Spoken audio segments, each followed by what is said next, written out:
नमस्कार मित्रांनो, रस्ते व महामार्ग यांच्या अपडेट व्हिडिओमध्ये आपल्या सर्वांचं मी मनापासून स्वागत करतो। मित्रांनो, भिवंडी कल्याण या शहरांच्या बाहेरील बाजूने मुंबई नागपूर समृद्धी महामार्ग व बडोदा जयंतपेटी कॉरिडॉर महामार्ग हे जात असल्याकारणाने या रस्त्यांशी मुंबईला जोडणारा मुख्य महामार्ग हा रुंद असावा।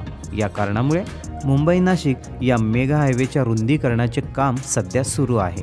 8 लेन मुख्य मार्ग व 4 लेन सर्व्हिस रोड अशा प्रकारे 12 लेनचा असणारा हा मेगा हायवे याचं काम कुठपर्यंत आलेलं आहे आणि तो पुढे या 2 मेगा हायवेंना कशा पद्धतीने कनेक्ट होणार आहे याची माहिती आज आपण या व्हिडिओमधून जाणून घेणार आहोत व ड्रोन शॉट्स पाहणार आहोत। तर चला प्रवास सुरू करूयात भिवंडी बायपास ते आमने इंटरचेंज।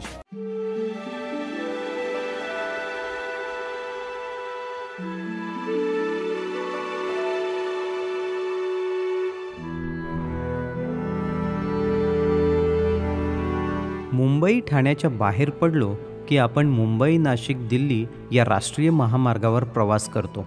सध्या येथे मोठ्या प्रमाणात रुंदीकरणाचे काम सुरू असल्यामुळे ठाणे ते भिवंडी बायपास या दरम्यान ट्रॅफिकला सामोरे जावे लागते। पण लवकरच या रस्त्याचे रुंदीकरणाचे काम पूर्ण होईल व आपण सर्वजण ट्रॅफिक मुक्त हो ही अपेक्षा ठेवूयात। पुढे प्रवास करून आपण भिवंडी बायपासला पोहोचलो की खऱ्या अर्थाने या मेगा हायवेची रचना व स्थापत्य आपल्या लक्षात येते। या मार्गावरील 90% रस्त्यांचे काम पूर्ण झाले असून आता फक्त येवई ब्रिज व वडपे ब्रिज या 2 ब्रिजचे काम सुरू आहे। जेव्हा आपण भिवंडी बायपासकडून प्रवास सुरू करतो तेव्हा आपली गाडी कमालीचा स्पीड पकडते। 4-4 लेनचे दोन्ही मार्ग पूर्ण झालेले आहेत व बाजूला 2-2 लेनचे सर्व्हिस रोड सुद्धा देण्यात आलेले आहेत। म्हणजेच अगदी वेगवान प्रवास या मार्गावरून आपण पुढे करू शकतो। येथूनच 10 मिनिटांमध्ये आपण वडपे इंटरचेंज जवळ येऊन पोहोचतो।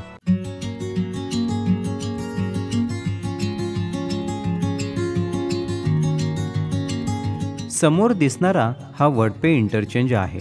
येथून आपल्याला बडोदा जयंतपेटी कॉरिडॉर महामार्गावर तसेच मुंबई नागपूर समृद्धी महामार्गावर चढता येईल। सध्या येथे कॉरिडॉरचे काम जोरात सुरू असून टेकडी फोडण्याचे काम बाकी आहे। शिवाय येथे खालून कॉरिडॉर मार्ग जात आहे आणि वरून फ्लायओव्हर मार्गे मुंबई नाशिक हा मेगा हायवे जाणार आहे। या इंटरचेंजवर कनेक्टिव्हिटीसाठी 4ही मार्गांचे सर्व्हिस रोड या ठिकाणी दिले आहेत। पण जर आपल्याला हायवे चेंज करायचा असेल तर मात्र थोडे पुढे साईधाराजवळ सब इंटरचेंज सर्कल आहे, त्या सर्कलला आपल्याला जावे लागेल आणि इथूनच बडोदा जयंतपेटी नागपूर या हायवेवर कोणत्याही दिशेला आपण प्रवास सुरू करू शकतो।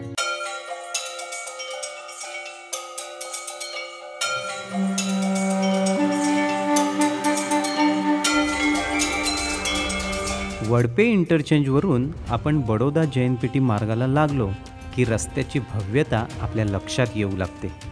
या हायवेवरील काम आता अंतिम टप्प्यात आले असून फक्त आता बारीक सारीक कामे बाकी आहेत। येथून अगदी 3 ते 5 मिनिटांमध्ये आपण आमने इंटरचेंजला पोहोचतो। या आमने इंटरचेंजच्या अलीकडे पडघा कल्याण रोडचे काम बाकी असल्यामुळे दोन्ही हायवे एकमेकांना सध्या तरी कनेक्टेड नाही आहेत। पण लवकरच कल्याण पडघा या हायवेच्या पुलाचे बांधकाम पूर्ण होईल आणि त्याच्या बाजूला असलेली टेकडी फोडून हे दोन्हीही महामार्ग एकमेकांना कनेक्ट होतील आणि मग खऱ्या अर्थाने आपला समृद्धी हायवेवरील प्रवास हा सुरू होईल।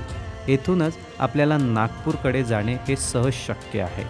समृद्धी महामार्ग हा 90% पूर्ण झाला असून आता फक्त थोडीफार कामे बाकी आहेत आणि त्यानंतर 1 ते 1.5 महिन्यातच या महामार्गाचं लोकार्पण केलं जाईल।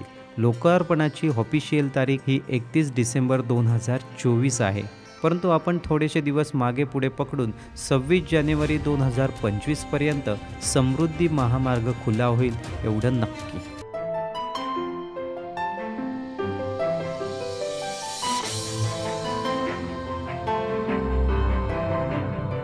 अशा प्रकारे मित्रांनो, आज आपण भिवंडी बायपास ते आमने इंटरचेंज हा प्रवास केला।